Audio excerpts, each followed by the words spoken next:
સ્વયંભૂ મનુના વંશમાં અંગ નામનો રાજા અને તેને વેન નામનો દુષ્ટ અધર્મરત યજ્ઞ વગેરે કાર્યો નહીં કરવા દેનારો એવો દુર્જન પુત્ર થયો.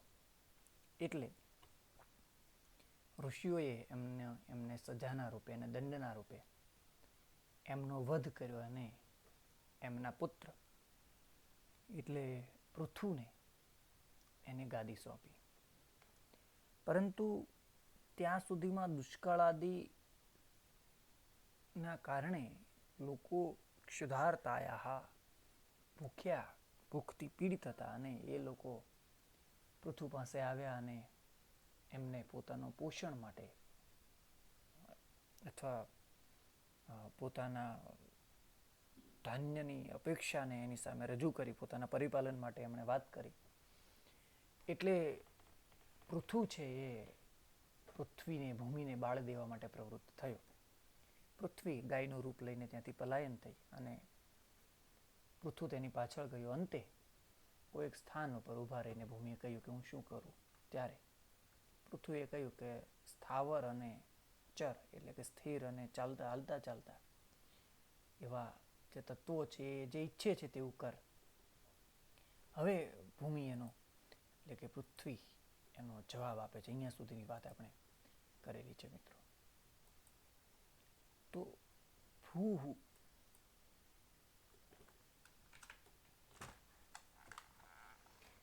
ભૂમિએ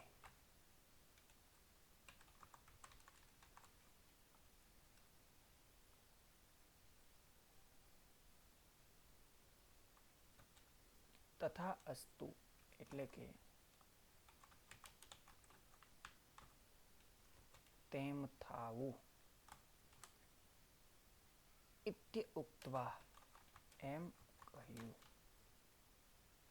અથવા તો એમ કહીને તત્રેવ સ્થિતા ત્યાં જ સ્થિર થઈ. તો ભૂમિ અહીંયા એક સંધિ છે તથા વત્તા અસ્તુ. તથા એટલે તેમ અને અસ્તુ એટલે થાવું.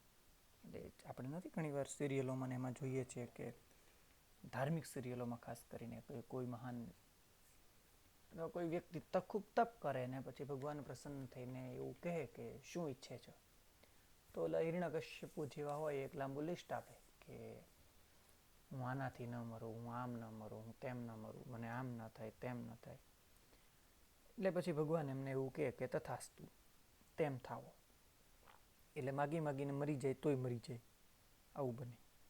એટલે કોઈ વરદાન છે, કોઈ વાત છે એને સ્વીકૃતિ આપવા માટે, કોઈ વાતને સ્વીકારવા માટે આ પ્રકારના શબ્દોનો પ્રયોગ થાય. તથાસ્તુ તો તેમ થાવું એમ કહીને ઇત્ય ઉક્ત્વા એ પણ ત્યાં સંધિ છે. ઇત્ય વત્તા ઉક્ત્વા તેમ કહીને તત્રેવ તત્ર વત્તા એવ આ પણ સંધિ છે. તત્ર વત્તા એવ તત્ર એટલે ત્યાં અને એવ એટલે જ ત્યાં જ સ્થિત નહીં,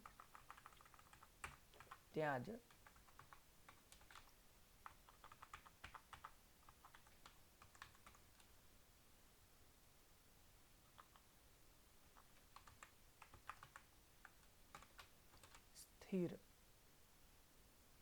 સ્થિતા થઈ.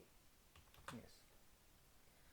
તો ભૂમિએ તેમ થાવો એમ કહીને ત્યાં જ સ્થિર થઈ.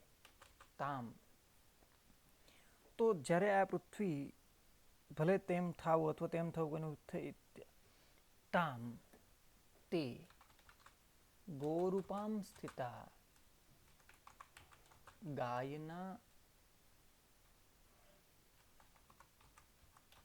રૂપમાં સ્થિતા સ્થિત ભૂમિમ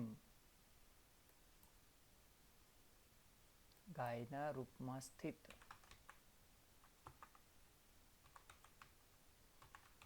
ભૂમિને પૃથુ એટલે કે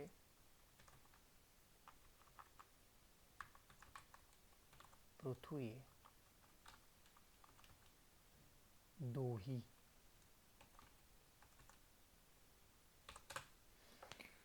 તો ગાયના રૂપમાં જે પૃથ્વી હતી અથવા જે ધરતી હતી એને પૃથ્વીએ શું કર્યું? દોહી.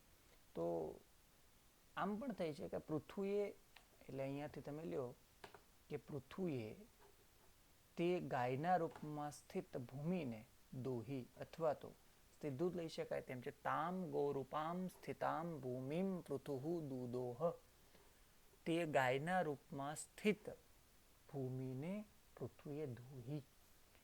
તો અહીંયા દોવાનો અર્થ શું છે એ હવે આગળ આવશે આખી વાત, પણ અત્યારે માત્ર એટલું કે પૃથ્વીએ એ ગાયના દૂધનું દોહન કર્યું, એને દોહીને એમાંથી દૂધ ઉત્પન્ન કર્યું. તો ભૂમિએ કીધું કે ભૂઃ તથા અસ્તુ ઇત્યુક્ત્વા તત્રૈવ સ્થિતા. ભૂમિએ તેમ થાવ એમ કહીને ત્યાં સ્થિર થઈ. તામ ગૌરૂપામ સ્થિતામ, તે ગાયના રૂપમાં સ્થિત ભૂમિમ પૃથુઃ દુદોહ, ભૂમિને પૃથ્વીએ દોહી. તો પૃથ્વીએ કહ્યું કે ભાઈ તું આ સ્થાવર એટલે કે સ્થિર અને જે ચરતા હાલતા પ્રાણી મનુષ્યો વગેરે જે છે એ બધા જે ઈચ્છે છે તેવું કર. તામ અબ્રવીત, તેમ કહ્યું. એટલે ભૂમિએ કહ્યું કે તથાસ્તુ ઇત્યુક્ત્વા તત્રૈવ સ્થિતઃ. તો ત્યાં એ ઊભી રહી ગઈ અને એને કહ્યું કે ભલે તેમ થાવ. ત્યાં જ સ્થિર થઈ. તામ ગોરૂપામ સ્થિતા, તે ગોરૂપમાં સ્થિત ભૂમિને પૃથ્વીએ દોઈ. અહીંયા સુધી તો બરાબર છે. તો અસ્મિન, અસ્મિન એટલે આ દોહન કર્મણી, આ દોહન કર્મ ના કર્મમાં, આ દોહન કર્મમાં, કર્મણી, આ દોહન કર્મમાં અન્ન રૂપમ,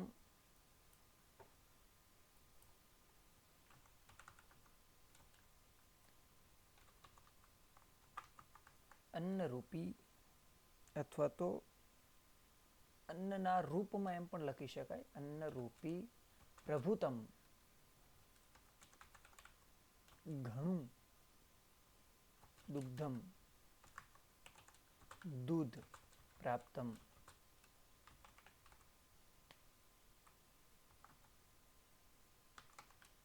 પ્રાપ્ત થયું.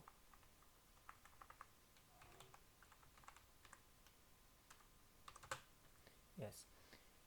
તો આ દોહન ક્રિયા એટલે શું હતી? તો આ દોહન ક્રિયા જે છે એ વાસ્તવમાં મિત્રો કોઈ ગાય, સામાન્ય ગાય દોવાની વાત નથી. આ દોહન ક્રિયાનો અર્થ થાય છે કે એ ત્યાં કૃષિની વાત છે, ખેતીની વાત છે. એટલે પૃથ્વીએ શું કર્યું કે ગાયને, એ ગાયના રૂપમાં રહેલી ભૂમિને સ્થિર કરી, સ્થિત ઊભી રાખી અને તેનું દોહન કર્મ કર્યું, અર્થાત કે એમાં કૃષિનું કાર્ય કર્યું, ખેતી શરૂ કરી. કેમ કે યજ્ઞ વગેરે જે ધાર્મિક ક્રિયાઓ છે અટકી ગયેલી, એના કારણે તેને વરસાદ વગેરે અટકી ગયેલો અને વરસાદના અભાવમાં ખેતી નહોતી થતી. તો ભૂમિએ ગાયનું રૂપ લીધું એ પ્રતિકાત્મક છે, એને દોહવી એ પણ એક સિમ્બોલિક વાત છે. અને એમાં એ દોહવાની ક્રિયા અર્થાત કે એમાં કૃષિ, ખેતી કરી. અને ખેતી કરવાથી જે વસ્તુ, જે તત્વ એને પ્રાપ્ત થયું એ અન્નરૂપી દૂધ છે. એટલે દૂધ એટલે કોઈ અત્યારે જેને આપણે મિલ્ક કહીએ છીએ નહીં, પરંતુ ઘણું બધું અન્ન. કેમ કે ખેતી ભૂમિ ઉપર બહુ મહેનતથી, ધર્મના આશ્રય લઈને ખેતી પ્રવૃત્તિ થઈ, એનાથી ઘણું બધું અનાજ ઉત્પન્ન થયું અને એનાથી પ્રજાની જે ક્ષુધાર્તાયાહ શબ્દ મૂક્યો તો, જે ભૂખ છે, જે એની તકલીફ છે, એને શું કરી શકાશે? એનાથી દૂર કરી શકાશે. તો આ સિમ્બોલ, આખી જે કથા છે આ પ્રકારે છે, અથવા તો આ પ્રકારે એનો આખો વિષય છે. તેન, તેન, તે અન્નેન, તે અન્નથી, પૃથુના પ્રજાહ, એટલે કે તે અન્નથી અથવા તે અન્ન વડે પૃથુએ,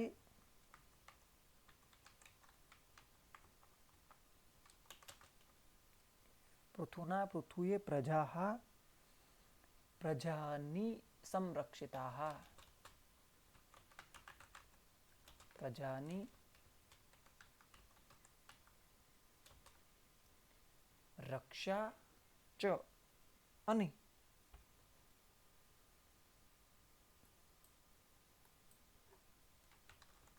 પ્રજાની રક્ષા અને શું કર્યું છે કે તો કે મનોરંજન કર્યું. અનુરંજિતા તો કહે છે કે મનોરંજન કર્યું. તો આ પૃથુનું જે કામ છે આ હતું કે એક રાજા તરીકે એને બે કામ કરવાનું. એક તો પ્રજાનું અનુરંજન કરવાનું છે, એટલે કે અનુરંજિત આહા પ્રજાનું મનોરંજન કરવાનું છે, અને બીજું સંરક્ષિત આહા પ્રજાની શું કરવાની છે? રક્ષા કરવાની છે. તો પૃથુના આ બે કામ હતા, કે અથવા તો કોઈ પણ રાજાના બે કામ હોય છે. એક તો એની પ્રજાને ખુશ રાખવી, એનું અનુરંજન કરવું, અને બીજું એનું રક્ષણ કરવું. તો એક રાજા તરીકે પૃથ્વીએ આ બંને કાર્યો કર્યા. કેવી રીતે થયા એ કાર્યો? તો કહે છે કે પૃથ્વીની અંદર એને દોહન રૂપી કૃષિ ક્રિયાથી અને દૂધ રૂપી પુષ્કળ અન્ન જે એને પ્રાપ્ત થયું, એનાથી એણે પ્રજાની રક્ષા કરી અને પ્રજાનું મનોરંજન કર્યું. તો આ જે સમસ્યા ઊભી થઈ હતી જે વૈન નામના રાજાથી, એ સમસ્યા અત્યારે પૂરી થઈ. એ કોણે કરી? પૃથ્વીએ. એટલે જેવો અંગ નામનો રાજા હતો એ જ પ્રકારના ગુણ અને ધર્મવાળો આ પૃથુ નામનો રાજા છે. અને જે આખી અવ્યવસ્થા ઊભી થઈ પ્રજાની અંદર, જે દુષ્ટોનો છે એ સત્કાર થવા માંડ્યો, સજ્જનોનો તિરસ્કાર થવા માંડ્યો, આ બધું જે હતું, અથવા તો સજ્જનોનું ધન ધાન્ય છે દુર્જનો હરી જતા હતા, એ બધી પ્રવૃત્તિ છે એ પૃથુના રાજ્યમાં પૂરી થઈ ગઈ. અને મહેનતથી લોકો કમાવા લાગ્યા, અને એનાથી જે ઉત્પન્ન થયેલું અન્ન છે એ અન્નથી પ્રજાનું સંરક્ષિત અનુરંજિત આહા, આ બે કાર્યો એમાં થયા. તો આ પેરેગ્રાફ અહીંયા આપણો અગત્યનો જે પેરેગ્રાફ છે ચેપ્ટરનો, એ અહીંયા પૂરો થાય છે મિત્રો. આગળ જોઈએ ફરી આમાં શું આપણે કરીએ છીએ, તો શું વાત છે આ વિષયની અંદર.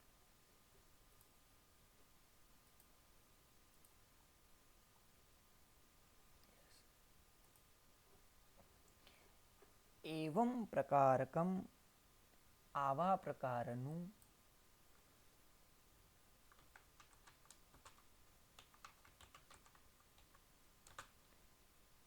પ્રકારનું પૃથુચરિતમ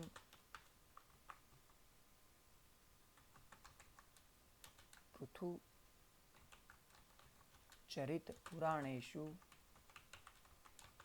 પુરાણમાં વર્ણિતમ અસ્તિ.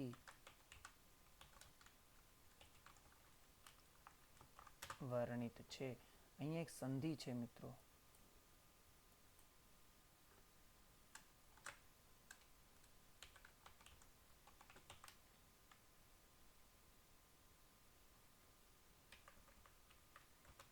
વર્ણિતમ વત્તા અસ્તિ. અહીંયા જે અનુસ્વારમાં છે તે હલંત મ આવશે, ખાસ ધ્યાન રાખજો. વર્ણિતમ વત્તા અસ્તિ, વર્ણિત છે. વસ્તુતઃ, વસ્તુતઃનું વસ્તુતઃ પણ થાય અને વાસ્તવમાં પણ થાય, જે તમારે કરવું હોય તે. અથવા તો હકીકતમાં આવું પણ કરી શકાય, આવું લખો તો પણ વાંધો નથી.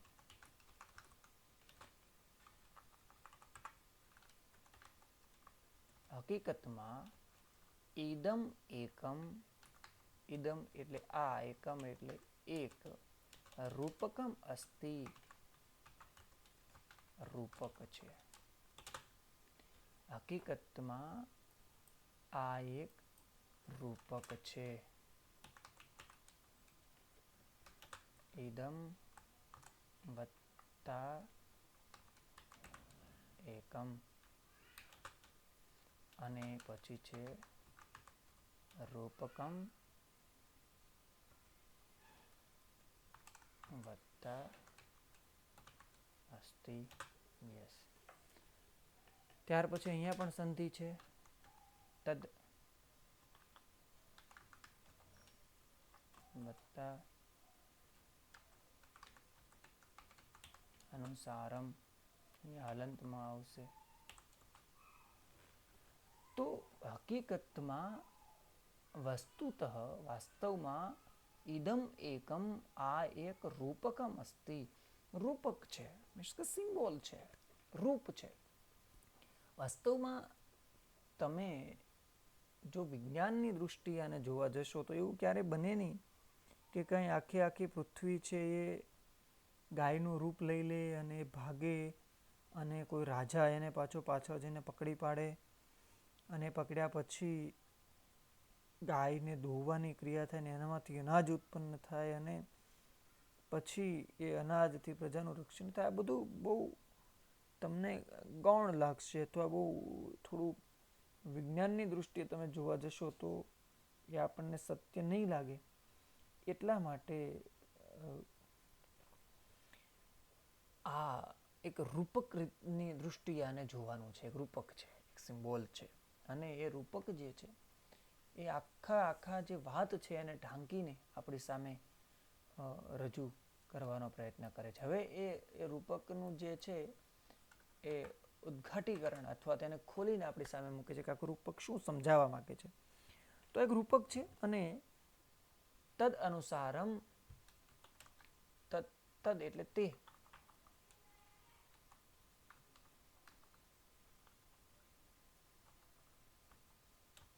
તે અનુસારમ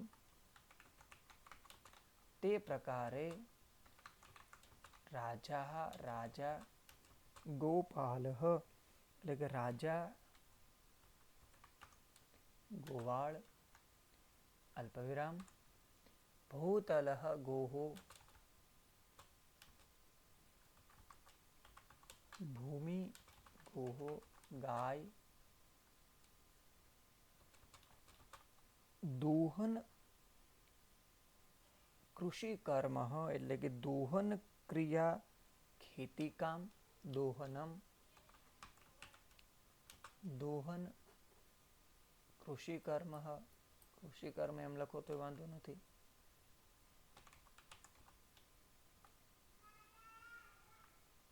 અથવા તો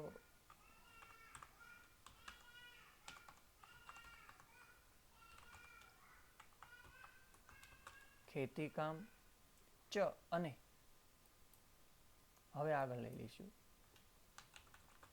અને દુગ્ધમ અને દૂધ અન્નમ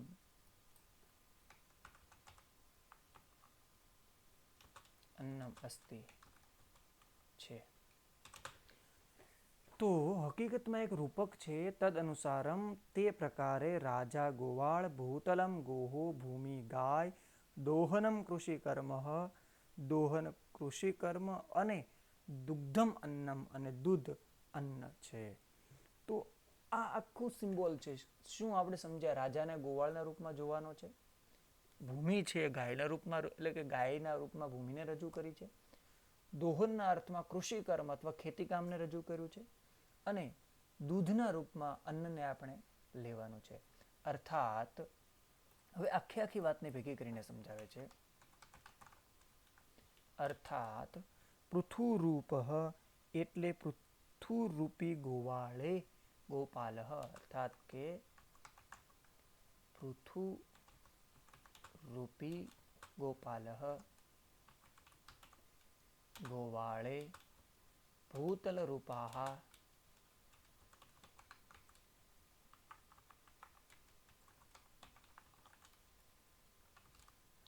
ભૂતલ રૂપી ગામ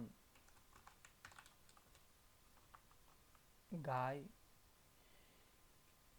અથવા તો ધરતી રૂપી ગાય કૃષિ કર્મણા દૂધ એટલે કૃષિ કર્મ રૂપથી અથવા કૃષિ કામ કરીને તો ખેતી કામ કરીને દૂધોહ દોહી હતી અથવા તો ગાયને આવું કરી નાખીએ તો ભૂતલ રૂપી ગાયને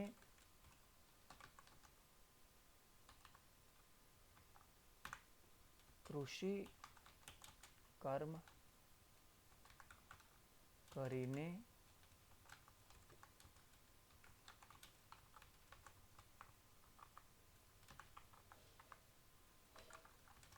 દોહી હતી. તો આ કામ થયું કે આખું સિમ્બોલ શું સમજાવે છે? તો પૃથ્વી રૂપી ગોવાળે ભૂતલ રૂપી ગાયને કૃષિ કર્મ કરીને દોહી હતી. તો એક રાજા છે જેણે ભૂમિને ગાયના રૂપમાં લઈને કૃષિ જેવું કામ કરીને દોઈ, અને અસ્મિન દોહન કર્મણી, આ દોહન કર્મણી,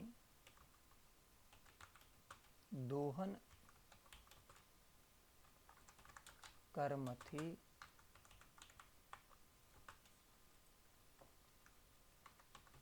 અન્નરૂપી ચ અને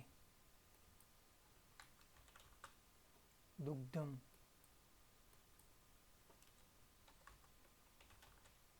દૂધ પ્રાપ્તવાન,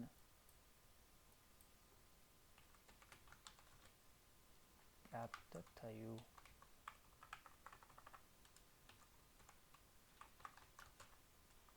અસ્તુ. અર્થાત પૃથુરૂપી ગોવાળે ભૂતલરૂપી ગાયને કૃષિ કર્મ કરીને દોઈ હતી. આ દોહન કર્મથી અન્નરૂપી દૂધ પ્રાપ્ત થયું. તો આ વાક્ય આવી રીતે થશે, થોડી ભૂલ છે જો, એટલે મારા તરફથી ભૂલ છે. અર્થાત પૃથુરૂપી ગોવાળે ભૂતલરૂપી ગાયને કૃષિ કર્મ કરીને દોહી હતી, અને આ દોહન કર્મથી અન્નરૂપી દૂધ પ્રાપ્ત થયું. અર્થાત જો અહીંયાથી પહેલેથી જોઈ લો, એવમ પ્રકારમ, આવા પ્રકારનું પૃથુચરિતમ પુરાણેશુ વર્ણિતમ અસ્તિ, આવા પ્રકારનું પૃથુચરિત પુરાણમાં વર્ણિત છે. વસ્તુતઃ, હકીકતમાં, વાસ્તવમાં, ઇદમ એકમ રૂપકમ અસ્તિ, હકીકતમાં એક રૂપક છે. તદ અનુસારમ, તે પ્રકારે રાજા ગોપાલ, રાજા ગોવાળ, ભૂતલમ ગોહો, ભૂમિ ગાય, દોહનમ કૃષિકર્મ, દોહન કૃષિકર્મ, ચ અને દુગ્ધમ અન્નમ અસ્તિ, દૂધ અન્ન છે. અર્થાત પૃથુરૂપી ગોવાલે ગોપાલ ભૂતલમ ગામ કર્મણા દૂધોહ, અર્થાત પૃથુરૂપી ગોવાળે ભૂતલરૂપી ગાયને કૃષિ કર્મ કરીને દોઈ હતી. અસ્મિન દોહન કર્મણી, આ દોહન કર્મથી અન્નરૂપમ દુગ્ધમ ચ પ્રાપ્તવાન, અને આ દોહન કર્મથી અન્નરૂપી દૂધ પ્રાપ્ત થયું. તો હવે આગળનું જે પ્રકરણ છે એ આના પછીના વિડીયોમાં આપણે જોઈશું મિત્રો.